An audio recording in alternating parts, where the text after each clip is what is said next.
राधे हरे कृष्णा राधे राधे। श्री कृष्ण भगवान चौथे अध्याय का महत्व क्या बतलाते हैं, अभी मैं स्मरण करने जा रहा हूँ, आप ध्यान लगा के सुने।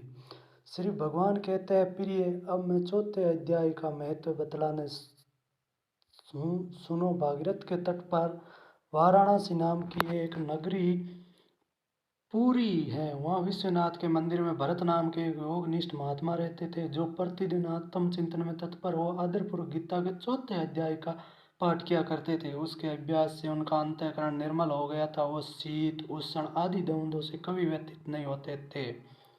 एक समय की बात है, वो तपोवन नगर की सीमा में स्थित देवताओं का दर्शन करने की इच्छा से भ्रमण करते हुए नगर से बाहर निकल गए।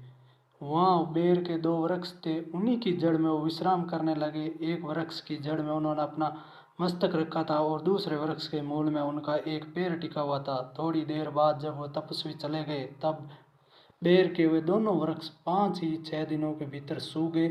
उनमें पत्ते और डालियां भी नहीं रह गई। तत्पश्चात वे दोनों वृक्ष कहीं ब्राह्मणों के पवित्र गृह में 2 कन्याओं के रूप में उत्पन्न हुए। वो दोनों कन्याएं जब बढ़कर 7 वर्ष की हो गई, तब एक दिन उन्होंने दूर देशों से घूमकर आते हुए भरत मुनि को देखा। उन्हें देखते ही वे दोनों उनके चरणों में पड़ गई और मिट्टी वाणी में बोली, मुने, आपकी ही कृपा से हम दोनों का उद्धार हुआ है। हमने बेर की योनि त्याग कर मानव शरीर प्राप्त किया है। उनके इस प्रकार कहने पर मुनि को बड़ा विस्मय हुआ।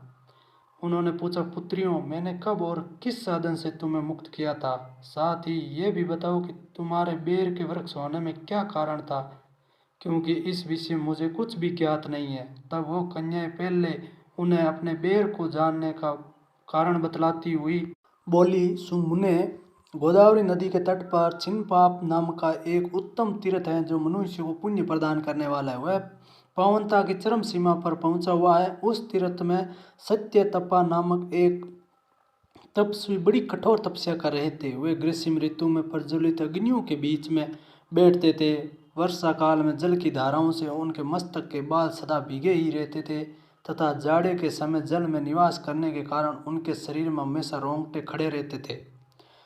वे बाहर भीतर से सदा शुद्ध रहते, समय पर तपस्या करते तथा मन और इंद्रियों को संयम में रखते हुए परम शांति प्राप्त करके आत्मा में ही रमण करते थे।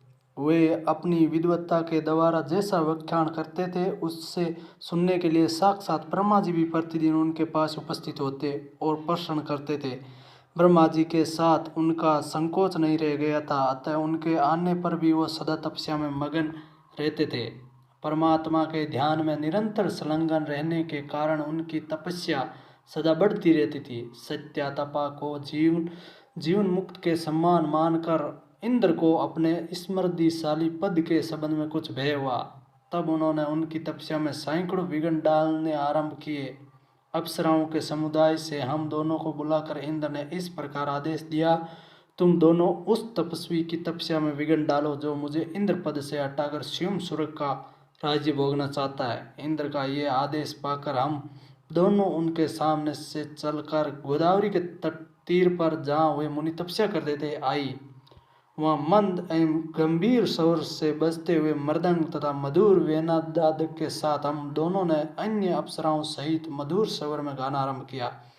इतना ही नहीं, उन योगी महात्माओं को वश में करने के लिए हम लोग स्वर, ताल और लय के साथ नृत्य भी करने लगे। बीच बीच में जरा जरा सा अंचल खिसकने पर उन्हें हमारी छाती भी दिख जाती थी।